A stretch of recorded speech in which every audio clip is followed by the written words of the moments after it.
Things are pretty tough. If you think about most movies, so you've got Star Wars, you've got Harry Potter, you've got a whole bunch of other things, even historical stories with Homer's Odyssey and Heracles and all that sort of stuff. These guys had mentors, right? So when you're going out there in the big bad world, you're never going to know everything, right? It's impossible for you to do so. But go and find people who do, that are happy to share that information, right?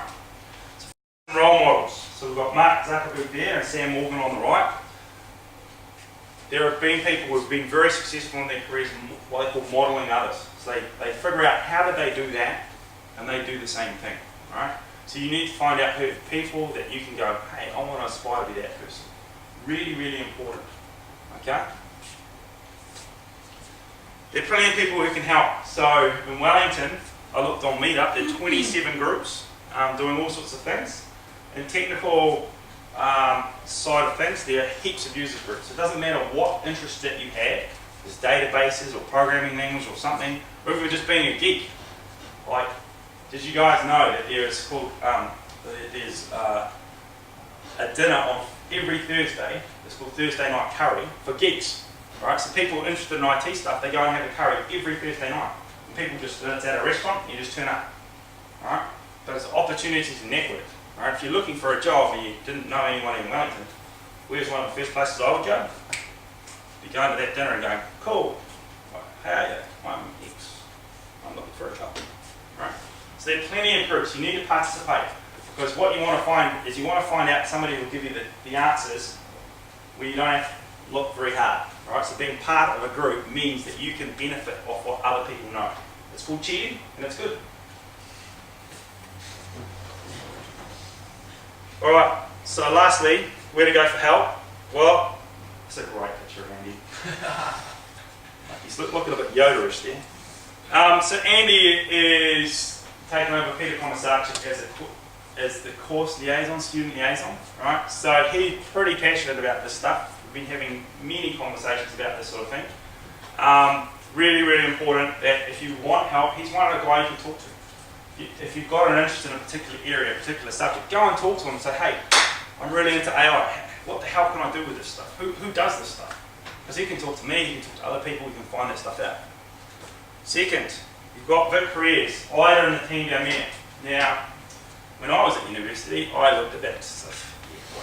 I'll never touch those guys. I'm not really interested. But they're paid to try and help you get a job.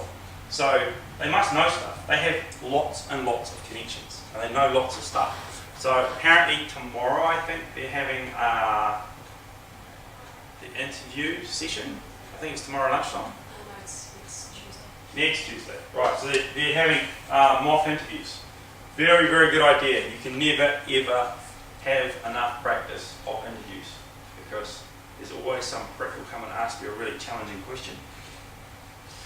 And it gets really hard. So you need as much practice as you can get from that stuff. So go and get help from those guys. But Andy tells me that there's going to be a lot more interaction with careers than before.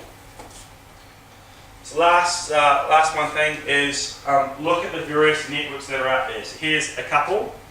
Obviously there's us, Summer of Code, and we're bringing in people there. There's Unlimited Potential.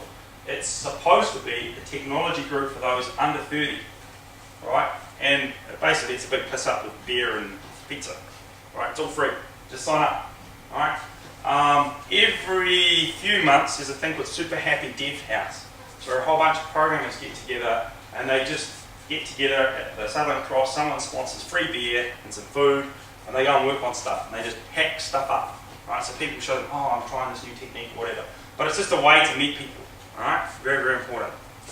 For the ladies out there, there is Girl Geek Dinners, I'll get this right, which we sponsor, all right? Another opportunity to meet people in the industry, women, and they can give you some tips on how to actually survive, because it's much, much harder for women out there, unfortunately, which sucks, but that's the way it is.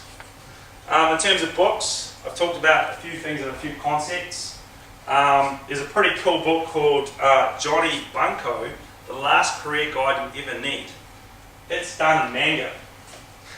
Alright? So this guy was like, how do I teach you something So he done it in a manga, so he gave some life stories. So I borrowed a couple of his stories. It's a very, very good book. Unfortunately, someone lost mine, so I'm not pretty happy about it, but it's a very, very good book. You get it from the library. The next book is Whole New Mind from Daniel Pink as well, and it talks about how thinking has changed, where left-brainers, the analytical people, who used to rule the world, so that's the accountants and all that sort of stuff, they are dying off because what people are finding is businesses are looking for cheap alternatives. Either computers come along or they ship it out to India. So, did you know that in some places in the US, you go to McDonald's drive-through and you ask someone for a hamburger, you're talking to somebody in India. I mean, that's how stupidly crazy this is. So, you know, with this type of environment, you need to survive differently, and he talks about what are the new skills that are going to be really, really important in this modern age. The last book there is Outliers. So this is the story of success. So he gives examples why people are successful and how the system has been gamed by certain people to be successful. He talks about things like, why is it that most of the hockey players in North America are born between January and March? Right? Like, we're talking like 70%. So this is like, that's really odd. Shouldn't they be all during the year? Well, that's because the cut-off date for hockey trials in age group is January 1st. So the people that miss it go to the next year are much bigger physically than the other kids. So as a result, being more physically bigger in ice hockey when you're a young kid makes a big difference. And so those are the guys that make it, right? So it's just because of the timing of that sort of thing. But he talks about the Beatles, he talks about Bill Gates, he talks about a whole bunch of other people who have been very, very successful. So it's a very, very interesting book. Also talk about StrengthsFinder. It costs about $20, but it's very, very good to find out what you're good at. There's a thing called the Brand You, which is about what you can do to create your own personal brand, or how you can get out there and actually make people think about you when they, you know, I want a cool young programmer, I'm going to go to this guy. The last one is Getting Things Done, which is a guide on how to help you actually manage and get your shit done, which is really, really important.